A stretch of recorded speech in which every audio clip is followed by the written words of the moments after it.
have to say I'm kind of impressed. Thank you. I remember the hula hoop, and now you brought it back.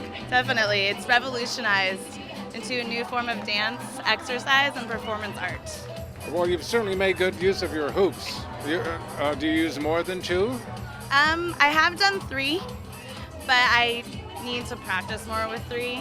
So I usually do 2, 1 or 2, and I'm sure at some point I'll be picking up a 3rd and performing with that. I just have to practice it more. It's pretty challenging. Yeah, you seem to be like one with the hoop. It seems to be almost part of you. Why, thank you.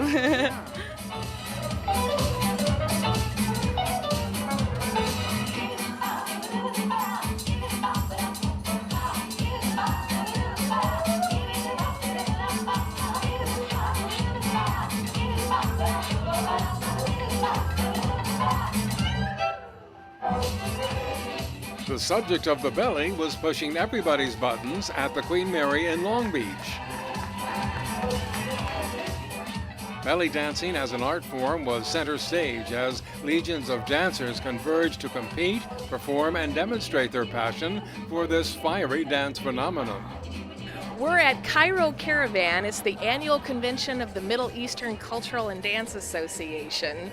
And we decided to open up our convention to the public, and we get about 2,500 people coming by the Queen Mary every year for this convention. There does seem to be a lot of interest in this subject. I understand that there are different types of belly dancing. Right. It started when it first came to this country in the 1800s. It was just called Oriental dance, and it was just all about glamour and glitz and shiny, sparkly things.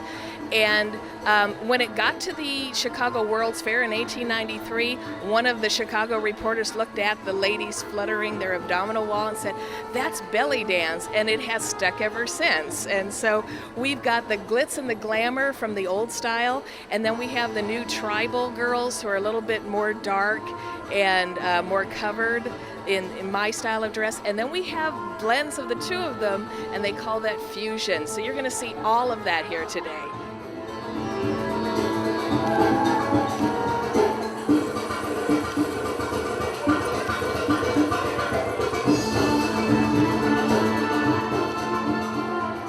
With dance performances occurring throughout the weekend event, some of the belly dancers spice up their acts with entertaining gimmicks. Among them is this unique performance that is a fusion of belly dancing and burlesque. Another features a glass eater who delivers an elegant performance which would also have been very much at home in a circus sideshow. Sarah, we were watching you on stage, and was that glass that you put in your mouth? No, that was ice cubes. Oh, see, now we have a little secret revealed. I understand that your history is as a ballerina in the past. Yes, I danced for 13 years and I've taught for the past 6. Tell me about the transition from one to the other style of dancing. Is it a difficult transition? No, not really. How you hold yourself in belly dance is basically the same way in ballet, and in ballet you're already taught to separate the upper from the lower body, so it's almost a done deal, huh? Yeah, pretty much. Do you perform with other performers as well? Yeah, I'm also in a troupe, Nebula Tribal, and the director is Shelley Bergwald. Now, I thought I heard you say that you teach as well. Yeah, I teach nothing big. I teach a Saturday class at the studio where I also dance. And you enjoy that? Oh yeah, I have lots of fun. Sarah was our designated glass eater this time. We have a special stage called the World of Wonders stage. Some belly dancers want to go just step out of the ordinary. They don't want to just dance, they want to perform with a little theater, and we found some people doing some belly dancing oddities in there. We have a fire breather, we have a glass eater, we have a fabulous bearded woman, and they're all in the middle part of the ship called the World of Wonders stage. So if the kids get a little bored with the classic dancing, they can come to our World of Wonder stage and see the strange and wonderful like Sarah the Glass Eater. Now, now I know we mentioned a ship, but this is kind of a famous ship, isn't it? Yeah, this is the Queen Mary, the Gray Ghost, and we've taken over almost the whole ship. We have 3 levels of the ship, and then further down towards the bow of the ship, our instructors are instructing in workshops all day. So, and a lot of the guests are really excited to see us. They see that our bells jingling and our scarves going, and they want to find out, and they join in, and they have a good time.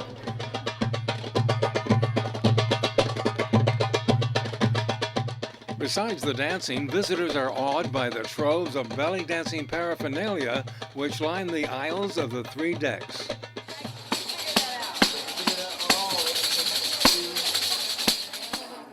And musical instruments are available for performers who want to embellish their dance performances with authentic sounds.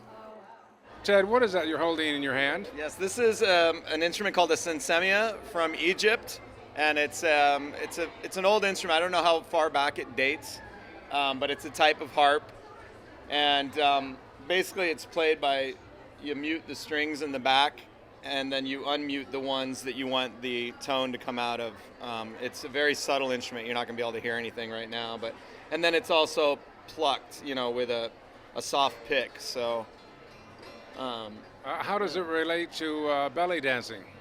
I'm not sure. This instrument actually, I think, is more from like people in the desert originally.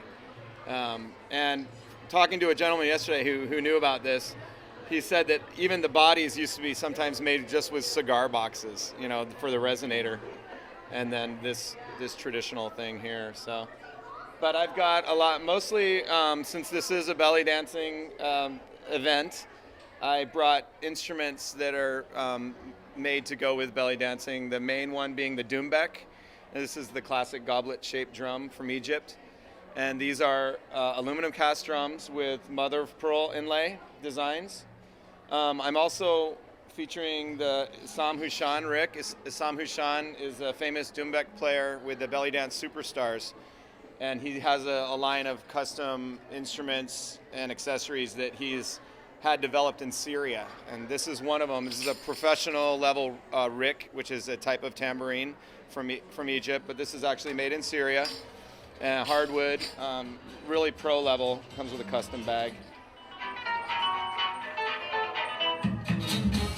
One of the most energetic acts on the World of Wonders stage features a dancer nicknamed Unity, whose gravity-defying moves with a hula hoop seem to defy the laws of physics. I practice a lot. I spend a lot of time with my hoops, and I teach a lot of classes in hoop dancing. So it is my life. I make the hoops and perform with them. How does one go about teaching such things? Well, we have to start out with the right type of hula hoop. They need to be weighted, nice and big and heavy hoops for adults, so they move slowly, and then it allows you to learn all these tricks that I teach, the tricks that you saw me perform. I teach many of those things to my students, and if you're using the right hoop, it is something that with some practice you actually can pick up on. Have you named some of those moves of yours? Some of them already have names. There is a hula hoop dance community that is a worldwide revolution. I'm not the only one that does this. And a lot of the moves that are common between the hoop community have names already. And then some things I just make up names for based off of what I think it should be called. All right, give me one of those names. Okay, something that's really simple and belly dancers know a lot about is isolation. It moves, but it stays in one spot as it's going around in a circle.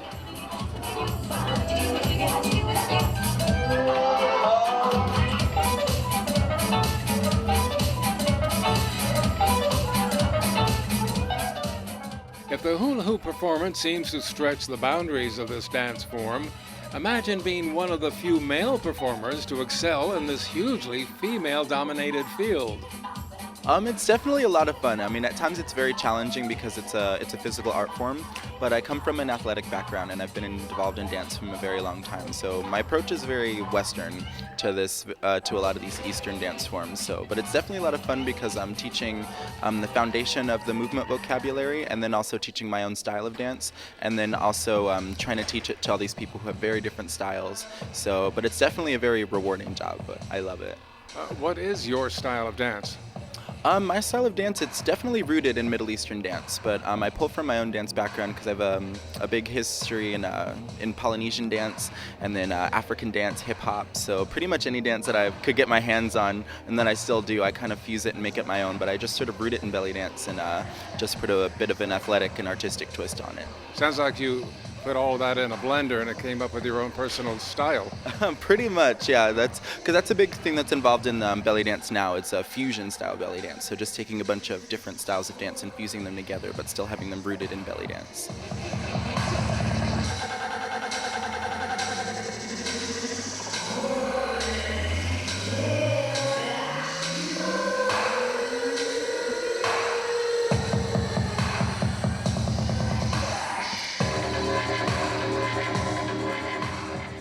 One big fundamental difference, though, as far as the performance goes, the difference between male belly dancers and female belly dancers, is it's a pretty set movement vocabulary. And we do follow the same movements, but the big difference is just sort of aesthetically, I find, is that the gender roles are really just the women tend to be more soft and feminine, and then you have the men who our moves are a bit more aggressive, a bit more athletic, and there's a lot more, I almost want to say arrogant. So sort of like with flamenco dancers, how they have that really like pompous persona with them. But that's sort of what the male dancers do, is that there's a masculine aesthetic and there's a feminine aesthetic.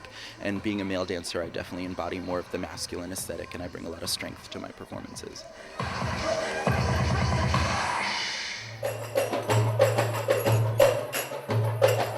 The Cairo Caravan activities offer something for everyone. Whether you are a professional dancer honing your skills or an amateur first discovering the virtues of this enticing dance form. Is this an event that happens every year? Every year we've done this. I believe this is our 36th year. We started, I believe, at Rio Hondo Junior College, and we went to Glendale at some point. We were at Santa Anita one year, and next year in 2012 we will be back at the Queen Mary, and we want the public to join in the fun, because people, when they get here, they go out and they dance impromptu in the dance circle, and they take classes and they learn things. So come on down to the Queen Mary the first weekend in June, and we will be here. To experience this glimpse into the art and culture of belly dancing, don't miss the Cairo Caravan in Long Beach, or contact the Middle Eastern Culture and Dance Association located in Lancaster, California.